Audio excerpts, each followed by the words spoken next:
Merci. Alors, je vais avoir l'honneur et la difficulté de présenter l'orateur qui nous suit. C'est Alain Razuelo. Alain Razuelo a effectué sa thèse à l'Observatoire de Meudon de 1997 à 2000. Ses travaux portaient sur les signatures observationnelles des divers processus physiques de l'univers primordial dans le rayonnement fossile, qui est l'objet d'études du satellite Planck dont il va vous parler aujourd'hui. Grande phrase. Il a séjourné ensuite à l'Université de Genève et au CEA avant d'être embauché comme chercheur au CNRS et être affecté à l'Institut d'astrophysique de Paris où il travaille depuis 2003. Jean-Philippe Uzan et Jean-Pierre Luminet, ici présents, comptent parmi ses collaborateurs, comme l'a dit M. Minet tout à l'heure. Outre le rayonnement fossile de l'univers et l'univers primordial, il a également plus récemment travaillé sur les trous noirs. Il a notamment réalisé des visualisations réalistes de toute la palette d'effets physiques et déroutants qui se produisent dans leur voisinage. Alors, il va nous parler de ce qu'apporte le satellite Planck de l'Agence spatiale européenne, dont on est très fier et dont il va nous dire tous les bienfaits. Je lui cède la parole. Bien, bonjour à tous. Est-ce que vous m'entendez? Bon, parfait. Donc je vais vous parler de la cosmologie, en tout cas d'une partie de la cosmologie telle qu'elle se fait ici et maintenant. Et c'est une intervention très actuelle puisque je vais vous parler des derniers résultats du satellite Planck qui était sous embargo jusqu'au jeudi 5 février 15h. Donc à 18 minutes près, je suis dans la plus grande légalité pour vous donner les derniers résultats de ce satellite. Alors avant de ça, je vais vous parler de l'objet d'étude de ce satellite, qui est ce qu'on appelle le rayonnement fossile. Je vous présenterai un peu ce qu'est ce satellite et qu'est-ce que c'est qu'un projet spatial dédié à l'astronomie, pour vous donner une d'ordre de grandeur du volume de données, du budget des personnes qui sont impliquées pour faire le travail qu'on fait. Et je vous présenterai donc les résultats les derniers résultats qui ne sont pas radicalement différents des précédents, mais qui sont plus précis. Qu'est-ce qui fait qu'on est relativement confiant que ce qu'on fait est du travail de qualité, est un travail propre, c'est-à-dire comment on vérifie quand même a posteriori que les résultats qu'on trouve sont cohérents avec les choses que l'on sait. Et je parlerai, si j'ai le temps, mais je n'en suis pas sûr, des choses que l'on peut envisager de faire à partir de maintenant. Alors le rayonnement fossile, c'est un concept très simple, c'est ce que vous pouvez appeler l'écho lumineux du Big Bang. Donc comme Jean-Pierre Luminet vous a expliqué, l'univers s'étend au cours du temps, il est en expansion. Et si vous prenez du gaz dans une pompe à vélo ou tout ce que vous voulez, quand vous détendez ce gaz, il a tendance à se refroidir. Quand vous le comprimez, il a tendance à s'échauffer. Donc si vous remontez le temps de l'histoire de l'univers, l'univers se contracte et donc devient de plus en plus chaud et donc devient de plus en plus lumineux. Donc l'univers tel que nous le connaissons, nous ne savons pas s'il a une origine précise ou pas, mais en tout cas nous savons qu'il est issu d'une phase très dense et donc très chaude et donc très lumineuse qu'on va appeler le Big Bang. Et la trace de ce Big Bang existe encore aujourd'hui sous la forme de cet écho lumineux qui est donc un rayonnement qui aujourd'hui est extrêmement froid mais qui est suffisamment intense pour qu'on puisse le détecter aujourd'hui malgré sa très basse température.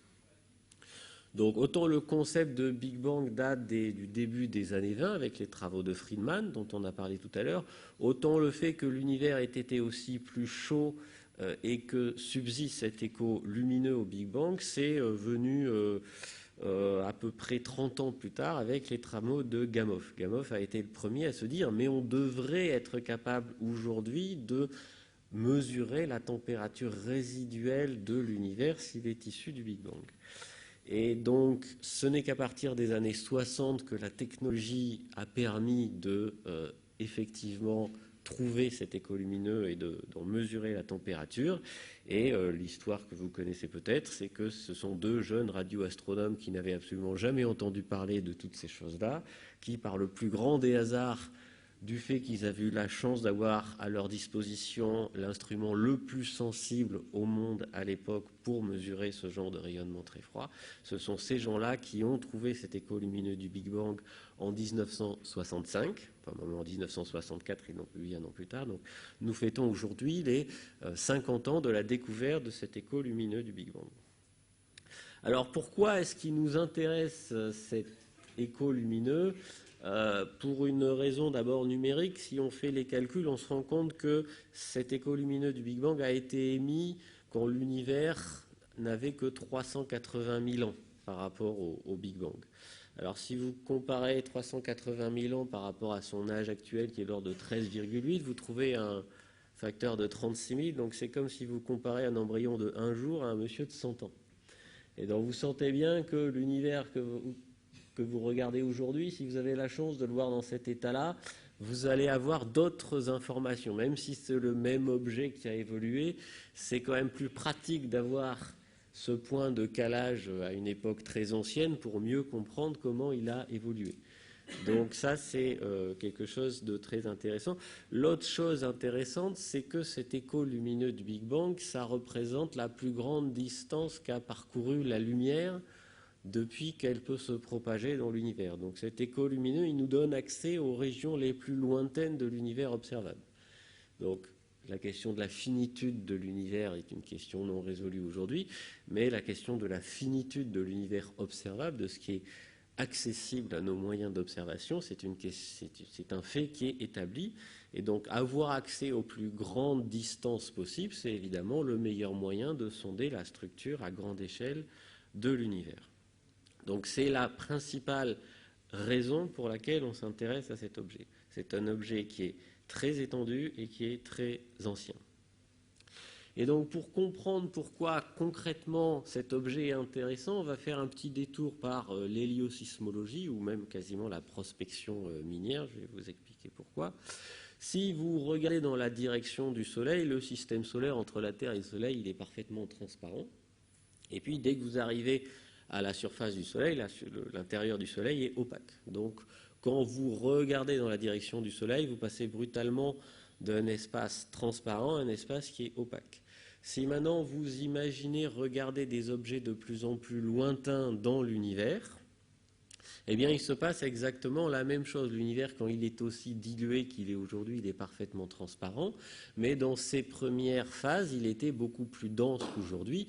Et donc, il était en pratique opaque au rayonnement. C'est-à-dire que si vous aviez vécu seulement 380 000 ans après le Big Bang, vous auriez été environné par quelque chose de très lumineux, mais quelque chose de complètement impénétrable. Voilà, ce serait un brouillard très lumineux, on n'y verrait pas plus loin que le bout de son nez. D'accord ? Alors, est-ce qu'on peut sonder l'intérieur du Soleil ou est-ce qu'on peut sonder les époques les plus anciennes ? Eh bien, on peut le faire en regardant, par exemple, la surface du Soleil. Quand vous regardez la surface du Soleil avec des instruments appropriés, vous vous rendez compte que la surface du Soleil n'est pas parfaitement calme, elle est agitée de petits tremblements. Donc, cette discipline s'appelle l'héliosismologie. On observe les tremblements de notre étoile. Et l'important, c'est que ces petites agitations que vous voyez en surface, en fait, ça correspond à des ondes qui rebondissent à la surface et se plongent plus ou moins profondément à l'intérieur du Soleil. Donc, quand vous regardez comment le Soleil vibre en surface, en fait, vous sondez aussi la façon dont l'intérieur du Soleil vibre, et donc vous faites exactement ce que fait le bricoleur du dimanche quand, avant de percer un mur, il tape dessus pour voir en quoi c'est fait. Il n'a pas besoin de casser le mur pour savoir comment il est fait. Il écoute le bruit que ça fait en faisant des vibrations à la surface pour déterminer à l'oreille quelles sont les propriétés mécaniques et donc la nature de la matière de l'objet en question. Donc de cette même façon, regardant le Soleil vibrer en surface, vous sondez sa structure interne et avec une remarquable précision, puisque aujourd'hui notre compréhension des modèles solaires, quand elle est notre capacité à modéliser ce qu'est le Soleil quand vous la confrontez à ce que vous observez du Soleil, vous trouvez un accord entre donc, la théorie et l'observation qui est meilleur que 0,3%. Et donc, quand on va regarder le rayonnement fossile, on va exactement faire la même chose. C'est-à-dire que ce rayonnement fossile n'est pas parfaitement uniforme, ce qui dit autrement est la signature du fait que très tôt dans son histoire, l'univers était parcouru de sortes de vibrations, d'immenses ondes de densité ou d'immenses ondes sonores, dont nous voyons une photographie dans le rayonnement fossile. Et en regardant cette photographie, nous avons une idée de comment se propageaient des ondes de densité dans l'univers primordial. Et de cette façon-là, nous pouvons sonder ses propriétés mécaniques, si vous voulez, et en déduire son contenu, c'est-à-dire sa composition, si vous voulez, en termes des différents constituants qui le composent. Et ça marche particulièrement bien puisque notre compréhension de divers phénomènes nous dit que la plupart des constituants connus dans l'univers, c'est-à-dire la matière ordinaire, cette mystérieuse matière noire dont la nature n'est pas bien connue, la lumière et puis d'autres particules qu'on appelle les neutrinos, toutes ces choses-là étaient dans des quantités non négligeables à l'époque où ce rayonnement a produit la lumière que nous voyons aujourd'hui. Donc tous ces constituants peuvent avoir laissé une empreinte caractéristique dans la façon dont l'univers vibrait à l'époque, et donc nous pouvons avoir espoir de reconstituer très précisément le contenu matériel de l'univers. Alors tout ceci est très bien, mais il y a quand même une différence tout à fait cruciale entre l'héliosismologie et l'étude du rayonnement fossile, c'est que le Soleil est agité de vibrations pour une raison assez simple. Il y a des zones turbulentes dans le Soleil, on a un intérieur très chaud, on a une surface qui est beaucoup moins chaude, donc vous avez une différence de température importante, et quand vous faites bouillir de l'eau ou du lait dans une casserole, vous savez que l'écart de température, quand il est trop important, il va générer de la convection, qui fait que la surface ne va plus être très calme. Donc le Soleil vibre pour un phénomène physique tout à fait trivial, qui est la turbulence. Enfin, ce n'est pas un phénomène facile à modéliser, mais l'origine du phénomène est relativement intuitive. Par contre, quand vous vous intéressez au rayonnement fossile, pourquoi devrait-il y avoir 380 000 ans après le Big Bang de très grandes ondes de densité qui parcourent l'univers? On ne sait pas. Et on ne sait tellement pas, c'est-à-dire qu'on sait que la physique connue ne permet pas au rayonnement fossile d'être légèrement inhomogène tel qu'on l'observe. Ce qui veut dire que non seulement vous allez utiliser ces ondes de densité pour déterminer le contenu matériel de l'univers, mais en plus vous allez observer ces ondes de densité pour essayer d'avoir une idée du phénomène qui les a générées et donc faire ou explorer de la physique nouvelle qui est accessible en laboratoire. Et donc pour vous donner une idée des ordres de grandeur qui interviennent ici, l'échelle de température où il semble raisonnable, alors sous certaines hypothèses que je n'aurai pas le temps d'expliquer, mais l'échelle de température à laquelle il faut faire appel pour imaginer que ces ondes de densité aient pu être produites, c'est un nombre 1 suivi de 26 à 29 zéros. D'accord ? Donc c'est un nombre entre 27 et 30 chiffres en degrés. Ce qui est évidemment une valeur qui dépasse totalement l'entendement et qui dépasse totalement ce que nous savons faire en laboratoire, puisque en laboratoire, les énergies les plus hautes auxquelles on a accès, c'est dans les accélérateurs de particules au LHC, et la température équivalente que vous simulez dans les collisions que vous faites au LHC, c'est un nombre à peu près 18 chiffres. Donc l'échelle de l'énergie à laquelle ont probablement été générées les ondes de densité qu'on observe dans le rayonnement fossile, c'est 100 millions ou 10 milliards de fois plus grand que les plus hautes énergies auxquelles il semble possible d'avoir accès directement. Donc ce rayonnement fossile, qui est un rayonnement très froid aujourd'hui, en fait, il nous donne accès à des phénomènes physiques totalement inaccessibles par ailleurs. Donc, vous transformez l'univers en une sorte de laboratoire ultime de physique des hautes énergies. Et donc, selon que vous êtes astronome, que vous voulez plutôt connaître le contenu de l'univers, ou physicien théoricien, que vous voulez connaître les lois fondamentales, l'intérêt que vous allez porter au rayonnement fossile ne va pas être tout à fait le même. Mais en tout cas, vous allez faire ces deux choses-là. Alors, quand on observe le rayonnement fossile à première vue, il est parfaitement uniforme. C'est-à-dire quand il a été découvert, quelle que soit la direction du ciel dans laquelle on regardait, le rayonnement avait exactement la même température dans la limite des barres d'erreur à l'époque assez importantes. Mais les gens savaient que le rayonnement fossile ne pouvait pas être parfaitement uniforme. Pour une raison très simple, la Terre tourne autour du Soleil, le Soleil tourne autour de notre galaxie, qui est en orbite autour de la galaxie d'Andromède, et le couple étant plus ou moins en chute libre vers un plus gros amas de galaxies dans la direction de la galaxie de la Vierge. Donc, a priori, il n'y a aucune chance que nous soyons parfaitement immobiles par rapport à la région qui a émis le rayonnement que nous observons aujourd'hui. Il y a forcément une région qui va être plus chaude, qui est la région dans laquelle ce mouvement d'ensemble combiné nous amène, et une région qui va être plus froide. Et donc, dans les années 70, a été fabriquée la première carte du ciel, du ciel tel qu'on le voit avec le rayonnement fossile, avec donc une zone légèrement plus froide et une zone légèrement plus chaude. Alors, la différence de température entre la zone la plus chaude, qui est la direction dans laquelle on va, et la zone la plus froide, c'est 0,4%. Donc, ce n'était pas des grosses différences de température, et donc c'était particulièrement difficile à mettre en évidence, mais on voyait ces structures-là. Mais les gens, c'est pas très intéressant en soi. Ce qui est très intéressant, c'est ce que je vous dis, c'est que ce rayonnement fossile, il vous détermine la température de l'univers dans différentes directions, mais de façon intuitive, les régions éventuellement un peu plus denses vont aussi être un peu plus chaudes. Donc si la distribution de matière n'est pas homogène à cette époque-là, la distribution en température dans le rayonnement fossile va être un peu différente. C'est cette histoire d'onde de densité dont je vous parlais. Et les gens étaient relativement sûrs qu'on verrait ça dans le rayonnement fossile parce que sous l'effet de la gravité, une région un peu plus dense, elle va avoir tendance à agglomérer à elle la matière environnante. Donc sous l'effet de la gravité, vous allez toujours avoir tendance à déstabiliser un milieu initialement relativement homogène. Il va se différencier de plus en plus. L'univers est de plus en plus inhomogène à mesure que la gravité opère. Ça, c'est un phénomène qu'on connaît. Mais c'est un phénomène qui est relativement lent et inefficace. Et donc, si vous voulez expliquer qu'il y a des galaxies, des amas de galaxies, des filaments dans l'univers, comme on l'observe aujourd'hui, il faut que dans le rayonnement fossile, il y ait déjà eu les germes de ces grandes structures en devenir. Donc, dès que le rayonnement fossile a été découvert, les gens se sont dit...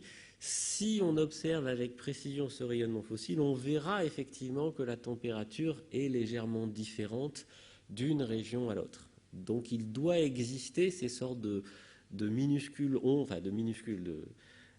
d'ondes de densité, d'amplitude très faible mais de taille très grande dans ce rayonnement fossile.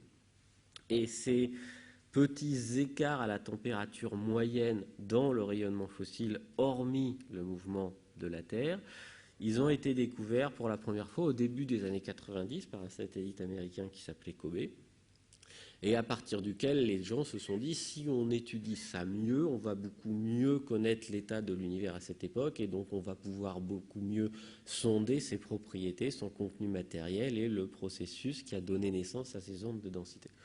Donc l'idée d'utiliser le rayonnement fossile pour sonder l'univers jeune, c'est une idée ancienne qui a vraiment pris son essor il y a une grosse vingtaine d'années, quand on a atteint, d'un point de vue technologique, la sensibilité suffisante pour faire ce genre de mesures. Donc le satellite Planck, c'est un projet qui est né dans les semaines où, pour la première fois, on a détecté ces petits écarts à la température moyenne dans le rayonnement fossile. Donc c'est en 1993, et donc le croquis historique du satellite Planck côté français, c'est celui-là, il date de 1993. Donc très vite, ce croquis s'est transformé en un projet de mission spatiale soumis à l'agence européenne, qui est arrivé sur les bureaux de l'agence spatiale européenne en même temps qu'un projet italien. Donc il y a eu un mariage forcé et un peu douloureux franco-italien au départ. Pendant très longtemps, ça a été un peu compliqué, avec donc aujourd'hui un satellite unique doté de deux instruments très différents, puisque c'est la résultante de ces deux projets assez différents au départ. Ce projet, donc envisagé en 1993, il a été accepté assez vite par l'ESA en 1996, avec un lancement prévu en 2003. Et comme souvent dans les missions spatiales, surtout européennes, il y a eu des délais et donc le satellite a finalement été lancé en 2009, soit 8 ans plus tard que son concurrent américain, mais fort heureusement, le concurrent américain avait été lancé beaucoup plus tôt parce qu'il était moins ambitieux, donc il y avait moins de recherche et de développement. Et donc même si on est arrivé sur le marché beaucoup plus tard que le concurrent américain, on était meilleur et donc ça valait la peine d'attendre. Donc le satellite lancé en mai 2009 a commencé ses opérations en août 2009 et il a marché pendant 2 ans et demi pour le détecteur français et pendant un peu plus de 4 ans pour le détecteur italien. Ces premiers résultats relatifs à l'étude du rayonnement fossile ont été publiés en 2013 et donc la deuxième mouture est donc pour aujourd'hui le 5 février 2015 à 15h. Voilà. Alors, à quoi ressemble le satellite? Alors, il a un look assez atypique, ce satellite. Vous le voyez là au moment de l'assemblage. Alors, pourquoi il a un look atypique? Vous vous intéressez au rayonnement fossile qui est un rayonnement très froid, seulement 2,7 degrés au-dessus du zéro absolu. Donc quand vous voulez mesurer très précisément la température d'un rayonnement froid, il faut que votre thermomètre, que votre détecteur ne soit lui-même pas du tout pollué par une quelconque source de chaleur. Quand il fait froid dehors, c'est pas en tenant le thermomètre dans la main que vous allez mesurer la température dehors, sinon vous allez mesurer un mélange de la température extérieure et de votre température corporelle. Donc vous devez avoir une isolation quasi parfaite de vos détecteurs et donc un système de refroidissement extrêmement efficace et donc extrêmement compliqué pour vous assurer d'un parfait refroidissement et d'une parfaite stabilité thermique de votre instrument. D'où le fait que tout l'aspect équipement électronique est ici et que vous avez une sorte d'isolation d'abord passive avec ces 3 piles d'assiettes qui isolent le mieux possible la partie optique et détecteur de la partie électronique qui fonctionne en gros à température ambiante. Et donc cette partie-là, sous le satellite, c'est là que sont les panneaux solaires, donc qui sont à une température de quelques dizaines de degrés au-dessus du zéro normal, entre 50 et 100 degrés, disons. Ici, vous passez à moins 220 degrés grâce à ce refroidissement passif. Et donc de moins 220 degrés, c'est de moins 220 degrés, qu'est-ce que vous obtenez au mieux avec un refroidissement passif, à moins 273,05 degrés, qui est la température nominale de fonctionnement. Vous avez besoin d'un système assez complexe de plusieurs refroidissements imbriqués. Donc le premier qui vous fait passer de 50 degrés au-dessus du zéro absolu à 20, donc de moins 220 à moins 250 degrés, puis de moins 250 à moins 270, puis de moins 270 à moins 271,5, puis de moins 271,5 à moins 273,05. Donc, il y a une partie ingénierie extrêmement compliquée, extrêmement complexe, qui a été réalisée pour la première fois dans l'espace avec ce satellite et qui était extrêmement coûteuse, puisque pour des raisons que je n'aurai pas le temps de détailler, ce système de refroidissement ne marche que parce qu'on utilise un machin qui s'appelle l'hélium 3. L'hélium 3 est un gaz extrêmement rare qu'on ne sait essentiellement fabriquer qu'en utilisant du tritium, qui est donc de l'hydrogène très lourd, un proton avec 2 neutrons, et le tritium est utilisé presque exclusivement par l'industrie militaire pour les bombes à fusion. Donc c'est grâce à l'industrie militaire que nous avons un peu d'hélium 3 et Planck avait besoin de beaucoup d'hélium 3 pour fonctionner, puisque la légende était que le satellite a utilisé 3 ans de la production mondiale officielle d'hélium 3 pour fonctionner, qui était d'ailleurs une partie non négligeable de son budget. Donc il y a tout un ensemble assez compliqué de technologies qui ont dû être mises en œuvre pour ce satellite, dont je ne parlerai pas. Pour fonctionner, ce satellite, évidemment, il doit être éloigné de tout, il doit protéger la partie optique de toutes les sources de chaleur. Donc vous ne pouvez pas mettre le satellite en orbite terrestre, puisque un coup il va être entre la Terre et le Soleil. Quand il va être entre la Terre et le Soleil, il va être pris en sandwich, il va être éclairé par au moins un des 2 côtés par le rayonnement thermique, soit de la Terre, soit du Soleil. Donc le satellite, il a été envoyé à ce qu'on appelle le point de Lagrange L2, qui est un point qui est situé sur l'axe Terre-Soleil à l'opposé de la Terre. Et il va en fait tout le temps tourner le dos à la Terre et au Soleil qui, par construction, sont toujours dans la même direction, et il va pouvoir observer le ciel dans les meilleures conditions. Tous les satellites maintenant infrarouges qui ont besoin d'une grande stabilité thermique et d'un refroidissement efficace, ils sont envoyés à ce point de Lagrange L2. Ça va être le cas du successeur de Hubble, le James Webb Telescope par exemple, etc. etc. Donc concrètement, voilà, ça ressemble. Voilà. Le satellite, en gros, il est le long de l'axe Terre-Soleil, sur la trajectoire rouge ici. Et donc, comme la Terre, la Lune et le Soleil sont toujours dans la même direction, il n'est pas gêné par ça. Et donc, ensuite, la façon dont le satellite fonctionne, c'est en gros la suivante. Donc, vous avez le Soleil qui est en haut à gauche sur l'écran. Le satellite tourne sur lui-même à raison de 1 tour par minute, et donc il balaie le ciel selon un grand cercle à raison de 1 grand cercle par minute. Et ensuite, le satellite tourne légèrement par rapport à un axe vertical ici, à mesure de sa course autour du Soleil qu'il fait avec la Terre. Et donc, vous scannez le ciel de cette façon-là en gros 6 mois. Et donc, le satellite qui a marché de façon nominale pendant 2 ans a fait 4 relevés complets du ciel, ce qui, pour diverses raisons techniques, est la meilleure stratégie d'observation pour ce qu'on veut faire, puisque ce qui nous intéresse, c'est de mesurer des différences, des variations de température infimes entre 2 régions du ciel distantes. Et donc, pour être sûr que vous suivez bien l'électronique, il y a toujours un comportement de dérive au cours du temps. Il vous faut observer de façon redondante à plusieurs mois d'intervalle les mêmes régions pour être sûr que vous comprenez bien la façon dont vos détecteurs ont leur sensibilité qui évolue. Donc ce satellite, c'est un gros projet, c'est-à-dire que vous avez 600 scientifiques qui ont été de près ou de loin impliqués. Alors de près, c'est le monsieur qui a fait le croquis, il est à plein temps sur ce satellite depuis 20 ans. Et puis vous avez des gens que j'ai qualifiés de pigistes sans le moindre mépris, puisque j'en fais partie, qui n'ont fait pas que quelques travaux relativement spécifiques sur le satellite. Enfin, pour une mission astronomique, 600 personnes, c'est que ça commence à être assez rare et c'est assez cher, puisque le coût total du satellite, c'est à peu près 650 millions d'euros, c'est-à-dire entre 1 euro et 1,5 € par citoyen européen. Donc, à ces 600 scientifiques impliqués sur le projet, il faut ajouter tous les industriels qui ont participé à la réalisation du satellite et qui, en nombre, ne doivent pas être très différents de cet ordre de grandeur-là.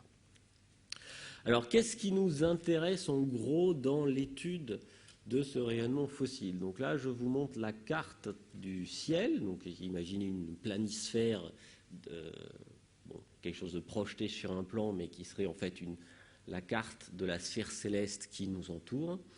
Donc, voilà ce que le satellite observe. Donc, les codes de couleur vous indiquent qu'il y a des régions un peu plus froides en bleu et des régions un peu plus chaudes.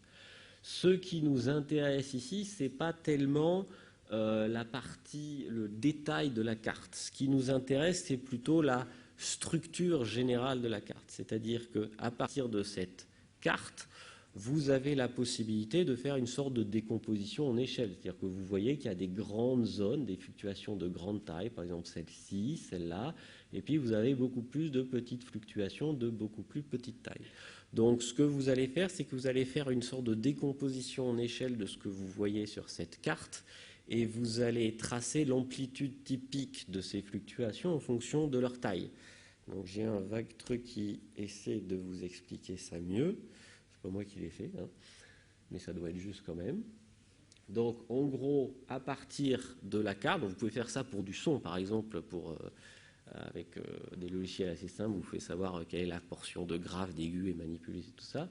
Donc les fluctuations de grande taille, vous allez dire que leur amplitude, ça va être ceci. Les fluctuations de taille un peu moins grande, vous en avez à peu près la même amplitude, c'est là. Des fluctuations de plus petite taille, vous en avez plus, donc leur amplitude augmente, ainsi de suite. Donc de la carte complète, vous passez à ceci qu'on appelle le spectre de puissance, qui vous dit en gros quelles sont l'amplitude typique des fluctuations que vous voyez sur cette carte en fonction de leur taille. Et donc ce qui est très intéressant dans le rayonnement fossile, c'est que ce spectre de puissance, vous voyez qu'il n'a pas une structure simple. Il a une structure avec une série de pics comme ça. Et donc plus le spectre que vous reconstituez à partir de vos observations est riche, plus vous avez de chances d'extraire des informations plus nombreuses à partir de là. Et donc le point important qu'il faut avoir en tête ici, c'est que en pratique, donc ce spectre de puissance que vous avez là, sa structure va dépendre du contenu matériel de l'univers. C'est-à-dire que ce que vous voyez là, c'est en gros la façon dont l'univers vibre étant donné ce qu'il est. Si vous modifiez sa composition, il ne vibre pas de la même façon. De la même façon que le bruit que le mur fait quand vous tapez dessus dépend de sa composition interne. Et donc ça, évidemment, c'est cette remarque-là qui va nous permettre de déterminer les propriétés de l'univers. Donc ici, je vous montre par exemple comment varie le spectre de puissance que l'on peut extraire des données en fonction de la densité de matière ordinaire, avec des unités qui n'ont pas d'importance ici. Mais vous voyez que la hauteur de ce premier pic par rapport au plateau ici varie, et que la hauteur relative des pics pairs par rapport aux pics impairs n'est pas la même.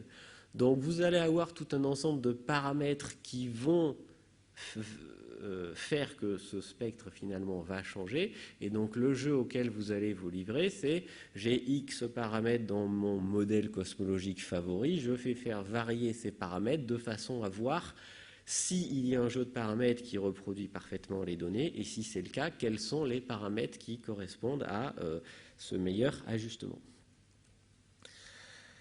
Alors, pourquoi ça marche? Est-ce qu'on est sûr qu'on peut faire ça? Alors, la réponse est oui, ça marche parce qu'on a de la chance. C'est-à-dire que l'écho lumineux du Big Bang, c'est de très loin aujourd'hui la plus grande source de rayonnement dans l'univers. 95% de l'énergie de l'univers sous forme lumineuse, en fait, c'est le rayonnement fossile, c'est ici. Et les 5% restants, c'est pour moitié-moitié le rayonnement optique des étoiles que nous voyons avec nos yeux et le rayonnement thermique des poussières des galaxies qui sont chauffées par les étoiles environnantes. Mais le gros du rayonnement dans l'univers, c'est ça. Alors évidemment, ce qui nous intéresse, nous, quand on s'intéresse aux écarts à la moyenne, ce n'est pas l'énergie totale qu'il y a là-dedans, c'est ce que valent les fluctuations par rapport à tout le reste. Et quand on passe de ceci, qui est la partie moyenne du rayonnement fossile, et qu'on enlève 4 ou 5 ordres de grandeur pour passer de la valeur moyenne aux fluctuations, ce qui nous reste, c'est ceci. Le rayonnement fossile reste dominant dans certaines fréquences, mais il est dominé par divers rayonnements parasites, essentiellement émis par notre galaxie, donc un truc qu'on appelle le rayonnement synchrotron, qui est le rayonnement de basse fréquence émise par des particules chargées dans des champs magnétiques, ou le rayonnement thermique des poussières de notre galaxie. Donc nous, avec notre télescope, quand nous allons cartographier le ciel, en fait, nous allons observer la résultante des fluctuations de rayonnement fossile qui nous intéressent, plus toute une série d'avant-plans qui ne nous intéressent pas. D'accord ? Et donc, quand nous observons le ciel à différentes fréquences, on voit que l'aspect du ciel change en fonction de la fréquence. Puisque à ces hautes fréquences, c'est-à-dire quand on est dominé ici par l'émission thermique des poussières de notre galaxie, on voit essentiellement que notre galaxie, même en dehors du plan galactique on le voit, alors que quand on observe à des fréquences plus basses, ici à 100 GHz, vous êtes ici et vous êtes dominé sur cette carte-là par le rayonnement qui vous intéresse. Donc ce qu'il vous intéresse de faire quand vous avez ces données-là, c'est de nettoyer au mieux toutes ces cartes pour identifier les contributions des différents avant-plans qui ne vous intéressent pas au départ, pour extraire la contribution qui vous intéresse le mieux, puisque plus vous mesurez ça précisément, plus vous pouvez extraire de science après. Et donc le problème auquel vous vous êtes confronté, c'est un problème fort heureusement très bien connu en maths, ça s'appelle le problème du cocktail. Donc le problème du cocktail, c'est que vous êtes un cocktail, il y a 10 personnes qui parlent en même temps, et il n'y a qu'une seule personne qui vous intéresse. Et donc vous devez arriver à écouter le discours de cette personne-là. Ou si vous êtes musicien, vous êtes à un concert symphonique, et c'est la partition du hautbois qui vous intéresse et pas le reste. Donc notre oreille est assez douée pour extraire le timbre d'une voix ou la tonalité d'un instrument d'un bruit ambiant.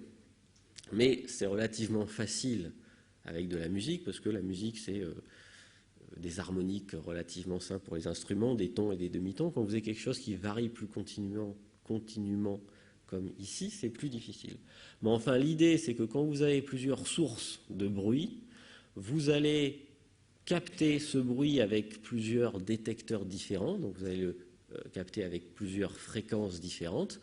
Et si tout est simple, vous allez dire les sons aigus, c'est un seul bruit, les sons très graves, c'est un seul autre bruit. Puis si c'est plus compliqué, vous allez dire un de ces bruits donnés, par exemple celui-ci, je vais l'obtenir en faisant une combinaison un peu Sioux de mes différents signaux recueillis à différentes fréquences. Donc si j'ai plus de fréquences d'observation que je n'ai de signaux différents, j'ai un espoir de passer du bruit ambiant intégré à des composantes séparées. Et donc c'est ce genre de choses qu'on est obligé de faire ici. Et donc une grosse partie du traitement des données du satellite n'a strictement rien à voir avec la cosmologie, c'est juste un problème relativement connu de traitement du signal qui est celui-ci, mais qui évidemment doit tenir compte de toutes les spécificités de cette mission spatiale, etc., etc.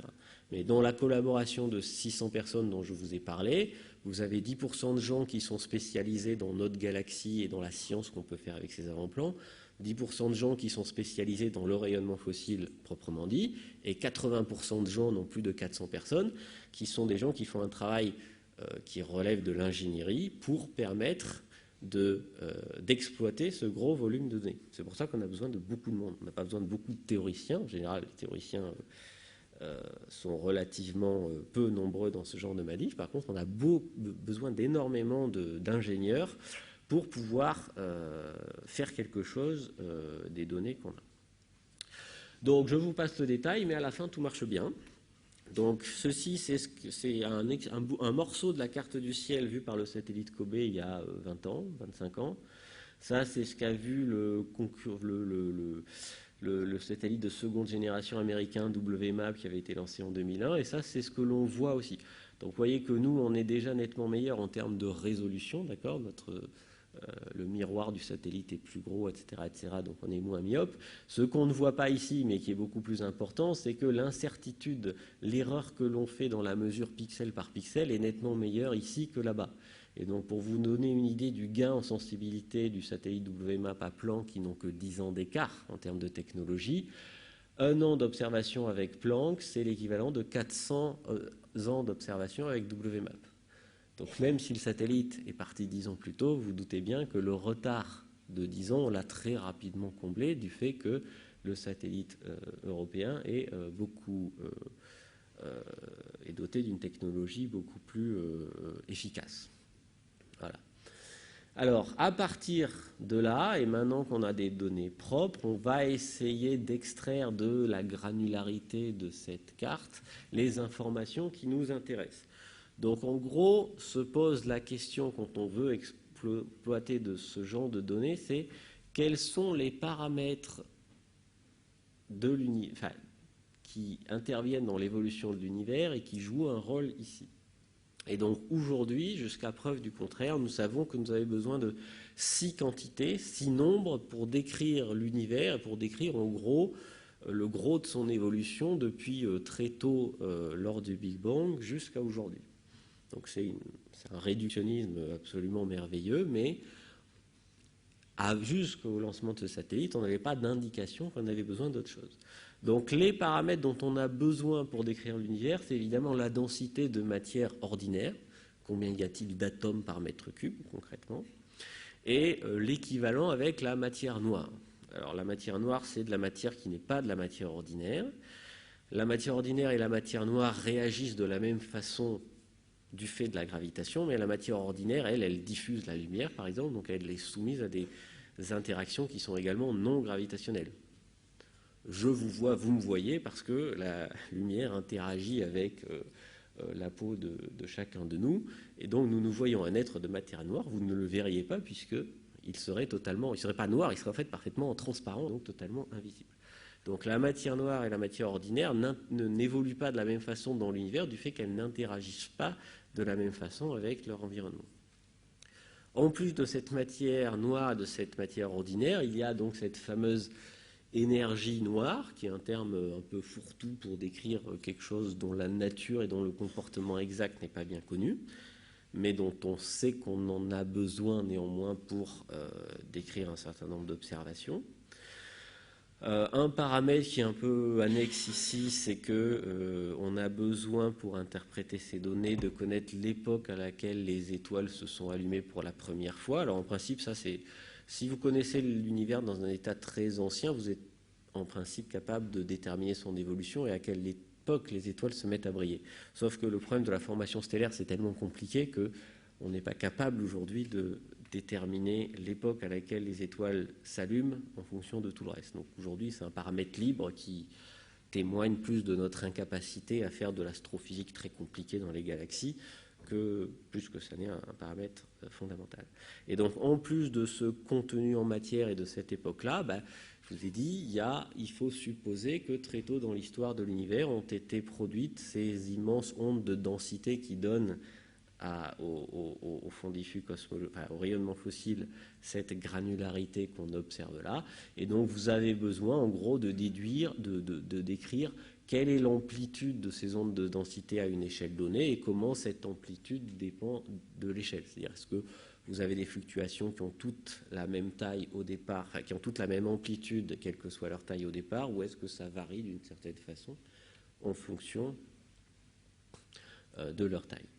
Donc, muni de ces 6 paramètres, ce que l'on va faire, c'est qu'on va regarder si en faisant varier ces 6 paramètres, on est capable de décrire la structure, la granularité de la carte du rayonnement fossile.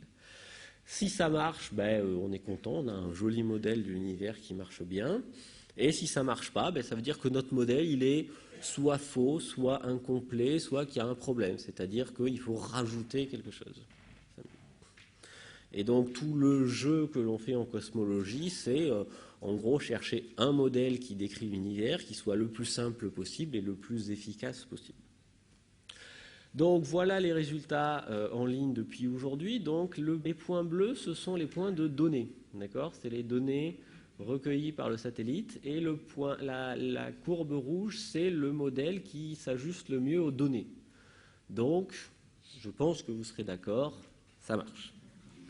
Le modèle que l'on utilise depuis une quinzaine d'années pour décrire l'univers et que l'on a ébauché avant d'avoir des données aussi précises passe brillamment le test de ces données encore plus précises, donc il se trouve conforté, disons, par l'adjonction de ces données plus précises et donc potentiellement plus contraignantes. Plus les données sont précises, plus vous avez de chances de voir des petites choses qui dépassent.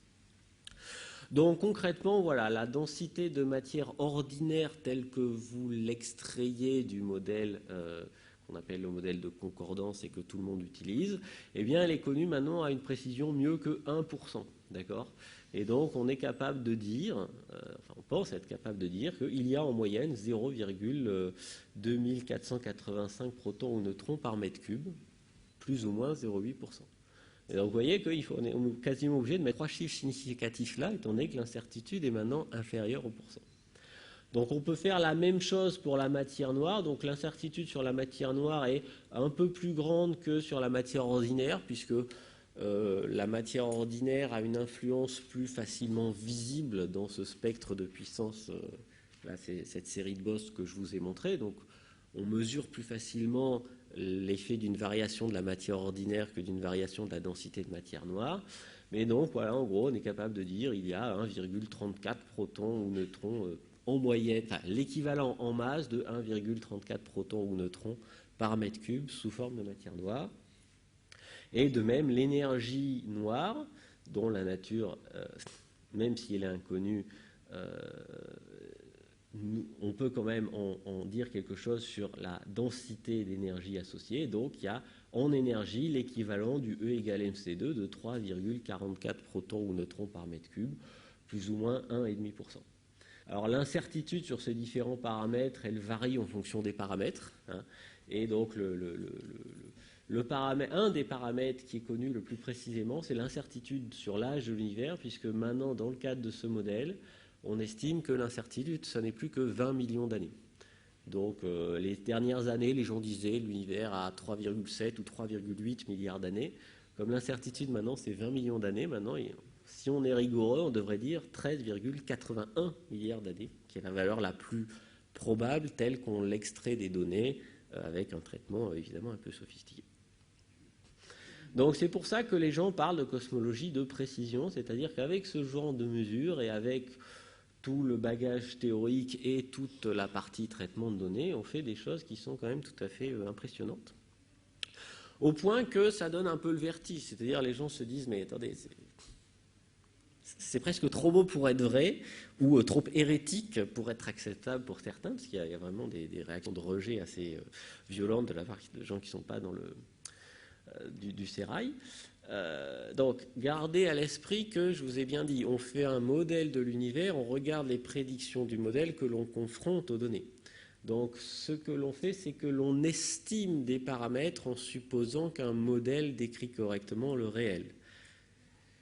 Il vaut mieux parler d'estimation de certaines quantités que de mesure, puisque l'estimation n'est une mesure que si le modèle s'avère être exact, ou en tout cas en mesure de décrire exactement ce pour lequel on l'utilise. Et c'est toujours difficile d'être sûr que le modèle que l'on utilise décrit correctement le réel.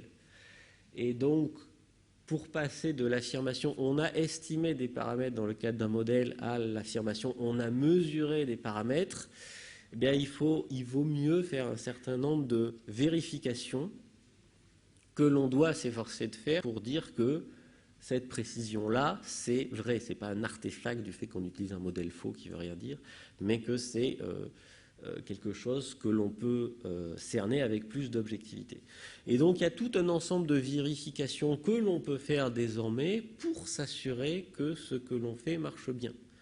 Par exemple, la densité moyenne de matière, pendant très longtemps, on la déduisait à l'aide de ce qu'on appelle la nucléosynthèse. Quand l'univers était très chaud, les noyaux atomiques ne pouvaient pas se former. Quand il a commencé à se refroidir, les protons et les neutrons ont pu s'associer pour faire de l'hélium. La quantité d'hélium que vous produisez et que vous pouvez observer dans les galaxies lointaines, elle dépend de cette densité de matière. Donc vous pouvez déterminer par des méthodes qui relèvent de la physique nucléaire quelle est la densité de matière que vous prédisez quand vous supposez que l'univers a produit de l'hélium pendant le Big Bang. Et vous pouvez comparer cette estimation faite depuis longtemps avec ce que dit désormais l'observation du rayonnement fossile. Et donc c'est ce que vous avez ici. En gros, en rouge, vous avez ce que vous extrayez du rayonnement fossile. En bleu, vous avez les observations. Et en vert, vous avez ce que vous dit la théorie. Donc, le rouge et le bleu, ils vont toujours s'intersecter. Par contre, le fait que l'intersection soit pile sur la ligne qui correspond aux possibilités de prédiction théorique en fonction de la densité de matière, ça, c'est pas garanti. Et donc, ça marche.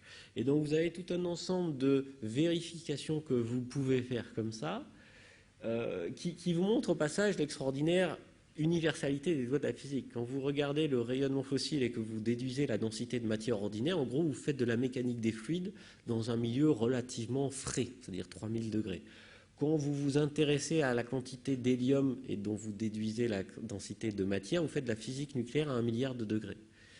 Et donc, ces deux méthodes qui n'ont strictement rien à voir, qui dépendent de théories physiques différentes, la physique nucléaire dans un cas et en gros la mécanique des fluides pour l'autre, qui sont extraites de mesures différentes, des télescopes optiques pour l'un et des télescopes infrarouges pour l'autre, qui sont faits avec des méthodes différentes, le fait qu'à la fin on soit d'accord, c'est quand même quelque chose de très rassurant. Si vous voulez, parce que s'il y en avait un des deux qui s'était trompé, si le bleu il était au-dessus ou en dessous, ça ne marcherait pas. Pour que le bleu et le rouge soient d'accord, soit il faut qu'on ait tous les deux raison, soit que les deux se soient trompés, mais qu'ils se soient trompés d'une façon vicieuse qui fasse qu'on ne s'en rende pas compte. Mais comme ce genre de thèse, vous pouvez en faire plein, et que tous les tests de vérification comme ça a l'air de marcher, on est relativement confiant. Ça ne veut pas dire qu'on a raison, mais ça veut dire qu'on a des raisons d'être optimiste. Voilà. Donc de la même façon, on peut faire des tas de choses pour vérifier l'hypothèse de la matière noire. Je vous dis, la matière noire, on ne sait pas ce que c'est, donc des gens disent, mais si ça se trouve, on ne comprend pas bien, il n'y a pas de matière noire, c'est juste les lois de la gravitation qui sont modifiées. Et on peut vérifier de façon un peu subtile l'hypothèse de la matière noire. Par exemple, quand vous regardez le rayonnement fossile, la lumière ne s'est pas propagée en ligne droite pour aller du rayonnement fossile jusqu'à vous. Elle a été légèrement défléchie sur son trajet au gré de son passage au voisinage des amas de galaxies. Donc la carte du ciel que vous observez, en fait, ce n'est pas la vraie carte du ciel, c'est une version légèrement distordue. Vous voyez? On voit ça et on devrait voir ça. Mais il se trouve qu'aujourd'hui, on est capable de reconstituer dans ce que l'on voit la partie non distordue et le champ de distorsion, pour une raison un peu subtile. Mais la façon dont cette carte est distordue, en gros, elle va dépendre de la façon dont la matière est distribuée dans l'univers. Donc vous êtes capable, rien que par l'étude de la distorsion du rayonnement fossile, de déterminer, en gros, une carte de la matière qui est sur la ligne de visée et qui a défléchi, qui a distordu votre carte du rayonnement fossile. Sauf que quand vous avez réussi à décrire l'univers précisément en décrivant 380 000 ans après le Big Bang, combien il y avait de matière ordinaire, combien il y avait de matière noire et quels étaient les petits écarts à la densité, vous êtes capable de prédire comment l'univers va évoluer et donc à quoi doit ressembler la distribution de matière qui va produire cette distorsion que vous observez.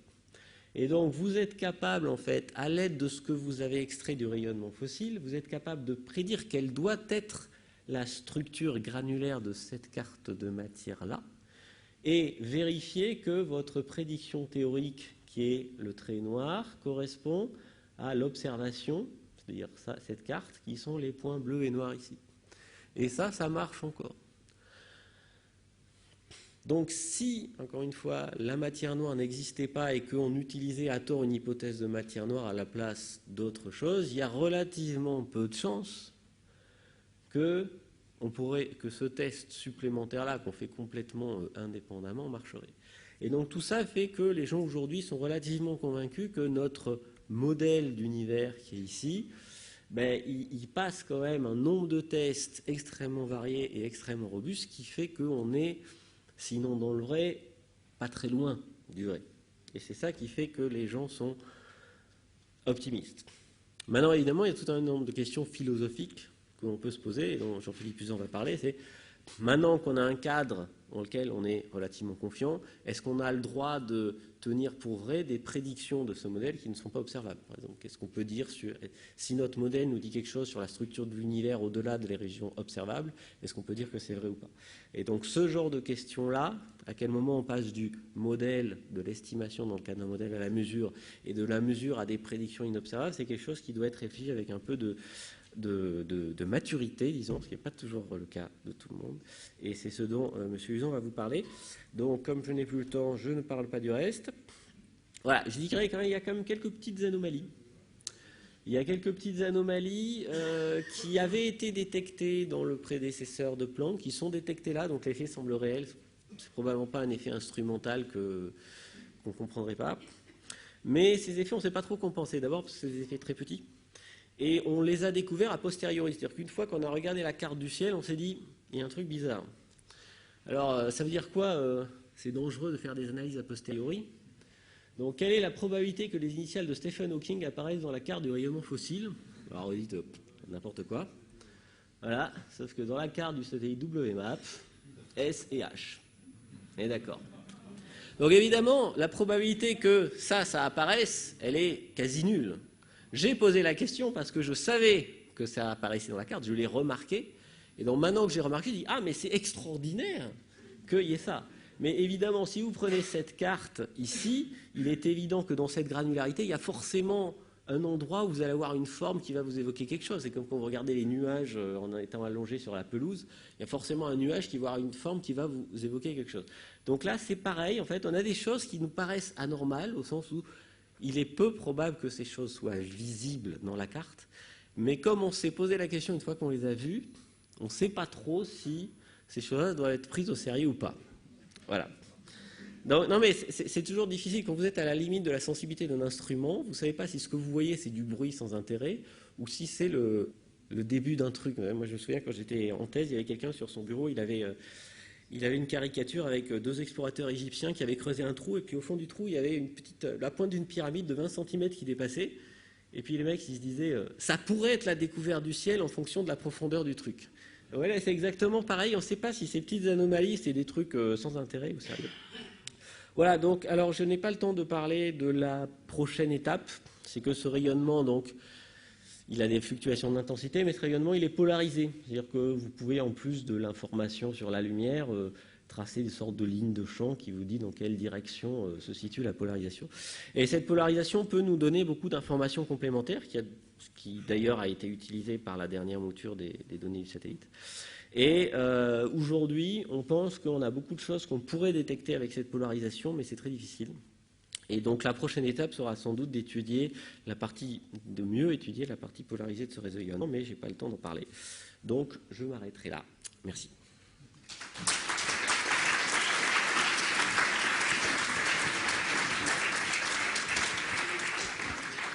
Merci beaucoup. Alors, on n'a pas beaucoup de temps de prendre beaucoup de questions. On va essayer d'en prendre au moins une.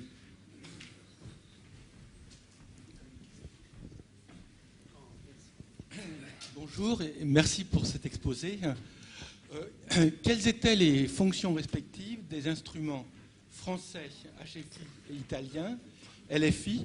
Je n'ai pas bien compris pourquoi il y en a un qui était refroidi, l'instrument français, à une température proche du zéro absolu, alors que le détecteur italien, c'était plutôt 50 degrés quart. C'est 20. Et pourquoi alors, est-ce que c'est pour ça que le détecteur français, il s'est arrêté de fonctionner beaucoup plus tôt? Oui, c'est-à-dire que le système de refroidissement du détecteur français consommait en continu cet hélium 3 qui coûte la peau des fesses. Et donc, quand il n'y avait plus d'hélium 3, ça ne marchait plus. Le détecteur italien était refroidi par un système de refroidissement moins coûteux et donc pouvait fonctionner plus longtemps. Maintenant, entre faire 4 ans de prise de données et 5 ans, ça ne changeait plus grand-chose. Donc le détecteur italien a marché un peu plus longtemps. Et voilà. Le détecteur français est en un sens plus sensible, c'est-à-dire qu'on fait... La science est faite en combinant les données des deux, mais on dépend de façon un peu plus cruciale du détecteur français que du détecteur italien, qui était une technologie un peu moins ambitieuse. Mais à la fin, il y a des choses qu'on n'a pas réussi à faire avec les données du détecteur français, qu'on a réussi à faire avec les données du détecteur italien. Donc c'est pas parce que c'est moins bien sur le papier que les données vont être moins faciles à traiter. En l'occurrence, c'est le contraire qui s'est produit. Et donc, voilà, le projet a une structure un peu bizarre parce que ça a été un mariage un peu forcé de deux projets qui sont nés indépendamment.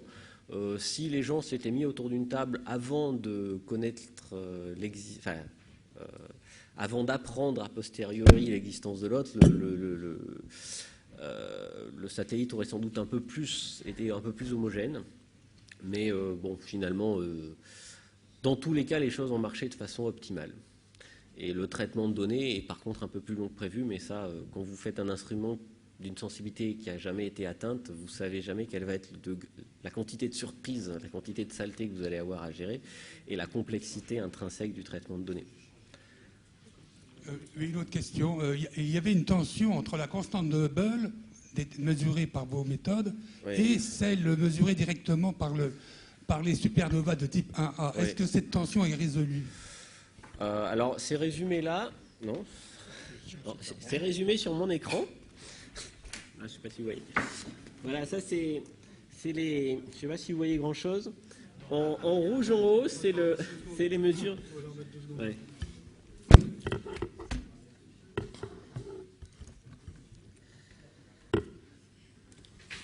En fait, ça illustre quelque chose de très intéressant, c'est que quand vous mesurez la constante de Hubble de façon directe, vous prenez une galaxie, vous regardez sa distance et la vitesse à laquelle elle s'éloigne de vous, vous faites le rapport des deux, vous avez la constante de Hubble. Donc vous avez une mesure la plus directe possible. Et puis avec le satellite Planck, vous mesurez la granularité du truc qui vous donne la densité de machin, la densité de truc, vous faites la somme des densités, vous prenez la racine carrée, vous avez la constante de Hubble. Donc finalement, vous ne mesurez pas la constante de Hubble, vous la déduisez d'une façon un peu tarabiscotée, des choses comme ça. Et à la fin, il semble que l'incertitude que l'on a avec notre méthode tordue et très indirecte soit beaucoup plus petite que l'incertitude que l'on a sur la mesure directe. Alors, il n'y a pas vraiment de tension, vous voyez, parce que c'est des barres, les barres d'erreur, vous pouvez les multiplier par 2 ou 3. Il faudrait vraiment que l'écart entre les deux manipes soit supérieur à plusieurs fois la somme des barres d'erreur pour qu'il y ait vraiment une tension. Il y a une légère tension, mais ça, c'est pas clair que c'est un problème. C'est-à-dire que Si les céphéides sont des objets un peu plus compliqués que ce que vous pensez, c'est-à-dire si la façon dont la luminosité varie avec la période dépend d'effets environnementaux comme la quantité de métaux qu'il y a dans la galaxie, si vous avez quelque chose comme ça, vous allez augmenter la taille des barres d'erreur ici, puisque les céphéides ne sont plus des objets fiables pour mesurer les distances à la précision qu'on veut, et donc le problème disparaît. Donc est-ce que c'est nous qui sommes optimistes et avons des barres d'erreur trop petites, ou est-ce que c'est les autres, ou est-ce qu'en fait les deux sont compatibles d'un point de vue statistique? On ne sait pas trop. On est dans cette zone grise où on ne sait pas si le désaccord est grave ou pas, et s'il est grave, on ne sait pas qui est en train de se tromper. Mais en tout cas, vous voyez que bon, si vous voulez du 1%, la question elle se pose effectivement. Si vous voulez du 3% dans les estimations, il n'y a pas de problème. Si nous on était ici, là il y aura un problème. Ici, il n'y a pas encore de problème, mais comme je vous dis, on déduit ça d'un certain modèle, et peut-être que le modèle est imparfait. Donc s'il y a une tension, et que la tension n'est pas due à une sous-estimation des barres d'erreur, ça peut être que le modèle est faux. Maintenant, aujourd'hui, il n'y a pas de quoi s'exciter. Si vous voulez avoir des fonds pour faire une manip, un successeur à plan, vous allez dire « Ah oui, c'est un gros problème, il nous faut beaucoup de sous pour résoudre ce problème. » Si vous êtes objectif, vous dites, bon, ben voilà, les gens, ils ont un peu surestimé, mais vous savez, l'histoire de la constante de Hubble, ça variait toujours entre 50 et 100. Bon, voilà, on n'est pas à 75, on est à 66, mais enfin, on est en gros entre les deux. Donc, c'est pas un problème en soi, à mon avis. Mais d'autres ne seront pas d'accord. On prend une dernière question courte, et après on arrête. Oui, pourquoi 380 000 années et pas 420 ou 360? Alors, c'est un problème de transfert radiatif, c'est-à-dire vous avez un milieu qui est de moins en moins dense et qui est donc de moins en moins opaque, et à partir de combien de temps un photon a plus de 50% de chances de se propager en ligne droite sans plus jamais être dévié? Vous faites le calcul et vous trouvez ce 380 000 ans. C'est un problème qui ne dépend que de problèmes de physique atomique que vous maîtrisez parfaitement en laboratoire. Donc ce 380 000 ans, c'est un truc extrêmement robuste, sauf à imaginer que les lois physiques, la façon dont la lumière est diffusée par la matière, ont changé entre cette époque-là et maintenant. Mais c'est quelque chose qu'on peut tester. C'est-à-dire qu'on peut tester que, si vous connaissez la section de diffusion Thomson, on peut rajouter la section de diffusion Thomson comme un paramètre libre qui varie au cours du temps et regarder si les données préfèrent la valeur actuelle de cette section de diffusion ou pas. Et les données préfèrent ça. Donc globalement, l'universalité des lois de la physique que l'on suppose quand on fait ça, on peut la vérifier dans les données parce qu'elles sont suffisamment précises pour qu'on puisse dire quelque chose. Donc c'est ça qui fait qu'on est relativement confiant. Il faut garder l'idée que la nature soit particulièrement malicieuse et que le vrai modèle imite parfaitement le modèle qu'on prend dans la limite de la précision de ce qu'on fait, mais c'est peu probable. Voilà, c'est ça qui fait qu'on est optimiste. Bon, ben on va remercier Alain Riazuelo.